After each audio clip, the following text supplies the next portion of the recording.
সম্মানিত ভিসা প্রত্যাশী ভাই বোনদের জন্য আরেকটি সুখবর নিয়ে হাজির হয়েছি। আপনাদের সবাইকে স্বাগত জানাচ্ছি নতুন একটি ভিডিওতে। বরাবরের মতো আরেকটি নতুন ভিডিও নিয়ে আপনাদের সামনে হাজির হয়েছি। আজকে যে বিষয়টি নিয়ে আলোচনা করব সেটি হচ্ছে সকল হিন্দুদের জন্য এলটিভি ভিসা নিয়ে যে সকল তথ্য, এলটিভি ভিসার পূর্ণাঙ্গ তথ্য নিয়ে আজকে আলোচনা করব। এই আলোচনার মধ্যে যে বিষয়গুলো থাকতেছে, ভিসার কার্যক্রম কিভাবে পরিচালিত হয়, ভিসার মূল উদ্দেশ্য, ভিসার যোগ্যতা, আবেদন প্রক্রিয়া এবং কি আবেদনের সাথে প্রয়োজনীয় কাগজগুলো কোথায় জমা দিতে হবে, এলটিভি ভিসা অনুমোদন পেলে কোথা থেকে সেটি সংগ্রহ করতে হবে এবং কি এলটিভি ভিসার রিনিউ, এলটিভি ভিসার কী সুযোগ সুবিধা আছে, কে এলটিভি ভিসার জন্য অনুমোদিত হবেন। তারপরে এলটিভি ভিসার আরেকটি যে সম্পর্ক আছে সিএএ অ্যামেন্ডমেন্ট অ্যাক্ট, এ সম্পর্কে আলোচনা। তারপরে আছে অনলাইন রেজিস্ট্রেশন, তারপরে আছে সহযোগিতা কিভাবে পাবেন, কোথায় কোথায় গিয়ে এই সহযোগিতা পেতে পারেন এলটিভি ভিসার জন্য। এই সকল বিষয় নিয়ে আজকে যে ভিডিওটি সাজানো হয়েছে, ভিডিওটি যদিও একটু লম্বা হবে, আপনাদের ধৈর্য সহকারে ভিডিওটি দেখার জন্য বিশেষভাবে অনুরোধ জানাচ্ছি। তো সবার আগে সকল ভিসা সম্পর্কিত তথ্য আমরাই আপনাদের দিয়ে থাকি। আপনারা যারা আমাদের চ্যানেলে নতুন তারা অবশ্যই চ্যানেলটি সাবস্ক্রাইব করে পাশে থাকা বেল আইকনটি অ্যাক্টিভ করে রাখুন, যাতে আমাদের সকল ভিডিও আপলোডের সাথে সাথেই নোটিফিকেশন পেয়ে যান এবং না টেনে সম্পূর্ণ ভিডিওটি দেখার বিশেষভাবে অনুরোধ জানাচ্ছি, যাতে কোনো গুরুত্বপূর্ণ অংশ বাদ না পড়ে যায়। তো কথা না বাড়িয়ে চলুন শুরু করা যাক আজকের মূল আলোচনা। আজকের মূল আলোচনা হচ্ছে এলটিভি ভিসা তথা লং টার্ম ভিসা, ভারতীয় যে সকল দীর্ঘমেয়াদী ভিসা আছে এই ভিসা নিয়ে সম্পূর্ণ পূর্ণাঙ্গ একটি আলোচনা।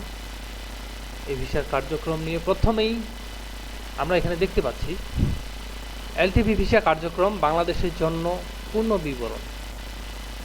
এলটিভি ভিসায় বাংলাদেশিদের জন্য, যে সকল বাংলাদেশি হিন্দুরা আছে, বাংলাদেশি হিন্দুদের জন্য এই এলটিভি ভিসার পূর্ণ বিবরণ নিয়ে আজকে আলোচনা করব।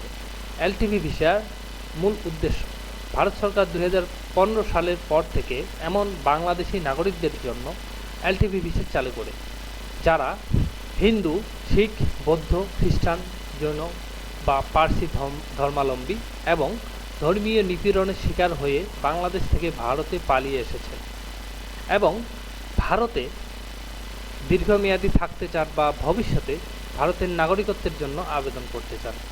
এই সকল ক্যাটাগরির মধ্যে যে নাগরিকগুলো বাংলাদেশি নাগরিক রয়েছে, সেই নাগরিকদের জন্য এই এলটিভি ভিসাটা চালু হয়েছে। তারপরে আছে এলটিভি ভিসার জন্য কী যোগ্যতা লাগবে। প্রথমত এখানে বাংলাদেশি নাগরিকদের মধ্যে যারা আছে তাদের মধ্যে উপরে উল্লেখিত ধর্মাবলম্বী, যে সকল ধর্মের কথা উল্লেখ করা হয়েছে প্রথমে, সেই ধর্মাবলম্বী হতে হবে। বাংলাদেশ থেকে 2014 সালে 31 ডিসেম্বর এর আগে ভারতে এসেছেন। বাংলাদেশ থেকে যারা 2014 সালের আগেই 31 ডিসেম্বরের আগেই ভারতে অবস্থান করছেন তাদের জন্য এই এলটিভি ভিসাটি খুবই গুরুত্বপূর্ণ। ভারতে এখন বসবাস করছেন, অবৈধ অনুপ্রবেশ হলেও এলটিভি প্রযোজ্য হতে পারে। যারা অবৈধভাবে ভারতে অবস্থান করতেছেন তাদের জন্য এই এলটিভি ভিসাটি প্রযোজ্য হবে। ধর্মীয় নিপীড়নের কারণে ফিরে যাওয়া সম্ভব নয়।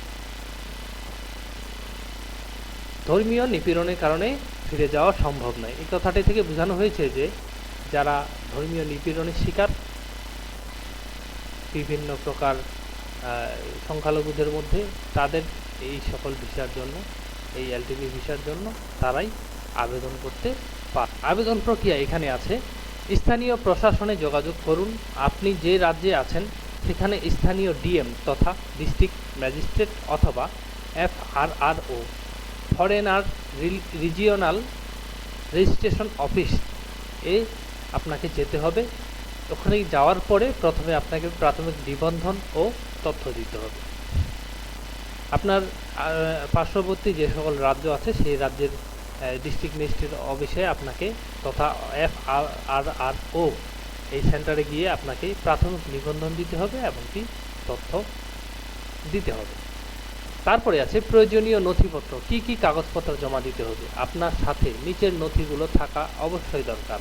ঠিকই, আবেদনপত্র, এলটিভি এর জন্য নির্ধারিত আবেদন ফর্ম আছে, তথা দীর্ঘমেয়াদী যে ভিসা আছে, দীর্ঘমেয়াদী ভিসার জন্য নির্ধারিত আবেদন ফর্ম আছে।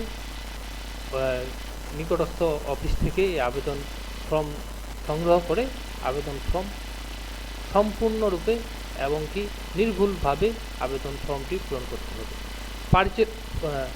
পরিচয়পত্র, বাংলাদেশি এনআইডি, জন্ম সনদ, পাসপোর্ট যদি থাকে আপনাকে এই কাগজপত্রগুলো রাখতে হবে। ধর্মীয় পরিচয়ের প্রমাণ, ধর্মীয় সনদ বা পারিবারিক পরিচয়ের যদি সনদ থেকে থাকে সেটি আপনাকে সাবমিট করতে হবে। ভারতে বসবাসের প্রমাণ, রেন্ট এগ্রিমেন্ট, হোস্টের পরিচয়পত্র যদি থেকে থাকে আপনাকে এই প্রমাণপত্রগুলো দিতে হবে। 2 থেকে 4 কপি পাসপোর্ট সাইজের ছবি, ছবিটা অবশ্যই আপনাকে সাদা ব্যাকগ্রাউন্ডের হতে হবে। সাদা ব্যাকগ্রাউন্ড ছাড়া অন্য ব্যাকগ্রাউন্ডের ছবি গ্রহণযোগ্য হবে না। কারণ ব্যাখ্যা, আপনি বাংলাদেশ থেকে কেন এসেছেন তা লিখিত একটি ব্যাখ্যা আপনাকে এখানে লিখিত আকারে একটি ব্যাখ্যা দিতে হবে। তারপরে আছে FRRO থেকে রিপোর্ট পাঠানো হবে MHA তে। স্থানীয় প্রশাসন আপনার নথি যাচাই করে ভারত স্বরাষ্ট্র মন্ত্রণালয় তথা MHA তে পাঠাবে। MHA যাচাই করে অনুমোদন দিলে আপনি এলটিভি ভিসা তথা লং টার্ম ভিসা ইস্যু করা হবে আপনার নামে। অনুমোদন পেলে এলটিভি ভিসা ইস্যু হবে। প্রথমবার 1 থেকে 2 বছরের জন্য অনুমোদন দেওয়া হয় এবং এটি প্রতি বছর নবায়নযোগ্য। নবায়নের ক্ষেত্রে আপনাকে মেয়াদ শেষ হওয়ার আগেই স্থানীয় FRRO/DM অফিসে গিয়ে নবায়নের জন্য আবেদন করতে হবে। সময় মতো নবায়ন না করলে ভিসা বাতিল হওয়ার সম্ভাবনা বেশি থাকে। তারপরে আছে এলটিভি ভিসার বিশেষ কিছু সুবিধা। এই সুবিধাগুলোর মধ্যে প্রথমে দেখতে পাচ্ছি দীর্ঘমেয়াদে বসবাস। ভারতে নিয়মতান্ত্রিকভাবে দীর্ঘমেয়াদে আপনি থাকতে পারবেন। শিক্ষা গ্রহণ, সন্তানদের স্কুলে ভর্তি করাতে পারবেন। প্যান, আধার কার্ড, বিশেষ ক্ষেত্রে নির্দিষ্ট শর্তে আপনি প্যান কার্ড এবং আধার কার্ড পেতে পারেন। নাগরিকত্বের জন্য আবেদন, ভবিষ্যতে ভারতীয় নাগরিকত্বের জন্য আবেদন করতে পারবেন CAA এর আওতায়। এখন CAA-টা কি, এই বিষয়টা একটু আমরা পরে জানতেছি। প্রথমে এখানে যা আছে, পরবর্তীতে যা করতে পারবেন তার কিছু সীমাবদ্ধতা আছে। সরকারি চাকরিতে আপনি আবেদন করতে পারবেন না, ভোটাধিকার আপনি পাবেন না, দেশের বাইরে যাওয়ার অনুমতি ছাড়া সম্ভব নয়। আপনি এলটিভি ভিসায় ভারতে গেছেন, ভারত থেকে আপনি অন্য কোনো জায়গায় যেতে পারবেন না। সব রাজ্যে যাওয়া, সব জায়গায় যাওয়ার অনুমতি নাও থাকতে পারে। এই বিষয়গুলো আপনাদেরকে একটু খুব গুরুত্ব সহকারে মাথায় রাখতে হবে। তারপরে চলে আসলাম CAA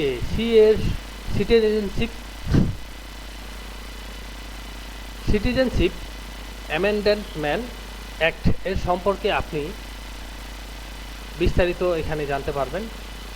যদি আপনি হিন্দু, শিখ, বৌদ্ধ, খ্রিস্টান, জৈন, পার্সি হন, বাংলাদেশ থেকে 2014 সালের 31শে ডিসেম্বরের আগে ভারতে এসেছেন, ভারতে বসবাস করছেন এবং এলটিভি ভিসা আপনার কাছে আছে, তাহলে আপনি CAA এর আওতায় নাগরিকত্বের জন্য আবেদন করতে পারবেন। তবে CAA এর অধীনে আবেদন করার জন্য আলাদা প্রক্রিয়া আছে।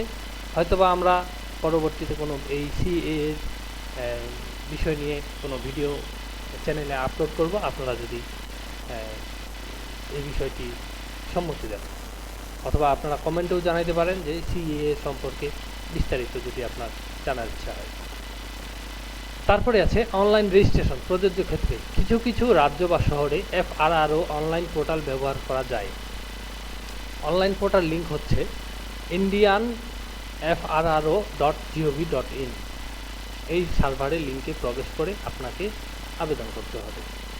সহযোগিতা পেতে পারেন স্থানীয় NGO/আশ্রয় কেন্দ্র, ধর্মীয় সংগঠন, মানবাধিকার সংস্থায় আপনি বিভিন্ন সহযোগিতা যদি চেয়ে থাকেন সেখানে পেতে পারেন। সহযোগিতার জন্য বিভিন্ন প্রকার যোগাযোগ মাধ্যম আছে। যোগাযোগের জন্য স্থানীয় FRRO/DM অফিস, আপনার জেলা প্রশাসন, ভারতীয় স্বরাষ্ট্র মন্ত্রণালয় MHA এর অনলাইন সার্ভার হচ্ছে www.mha.gov.in। হেল্পলাইন সংশ্লিষ্ট রাষ্ট্রের ইমিগ্রেশনে হেল্পলাইন নাম্বার দেওয়া আছে, এই হেল্পলাইনে আপনারা যোগাযোগ করতে পারেন।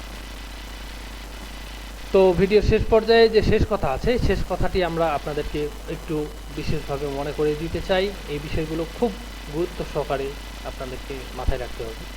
এলটিভি ভিসা হলো মানবিক দিক বিবেচনায় দেওয়া হয়, এটি একটি বিশেষ ভিসা। এটি আপনাকে ভারতে আইনগতভাবে থাকতে, শিক্ষা ও নাগরিকত্বের পথ তৈরি করতে সাহায্য করবে। তবে এটি একটি সুবিধা, অধিকার নয়। আপনি যদি মনে করেন যে এলটিভি ভিসা পেয়ে আমি নাগরিকত্বের অধিকার পেয়ে গেছি, এটা নয়। তাই নিয়ম মেনে চলা ও সময় মতো নবায়ন অত্যন্ত গুরুত্বপূর্ণ। এই ভিডিও থেকে আমরা যে সকল গুরুত্বপূর্ণ বিষয় জানার সেগুলো আমরা জেনে গেছি। যদি ভিডিও সম্পর্কিত কোনো প্রশ্ন থাকে তাহলে আপনারা অবশ্যই কমেন্টে জানাতে পারেন অথবা মেইল করতে পারেন। আর যদি ভিডিওটি আপনাদের ভালো লেগে থাকে তাহলে অবশ্যই একটি লাইক দিন, শেয়ার করুন এবং চ্যানেলটি সাবস্ক্রাইব করতে অবশ্যই ভুলবেন না। দেখা হবে নতুন কোনো ভিডিওতে, সে পর্যন্ত সবাইকে ধন্যবাদ।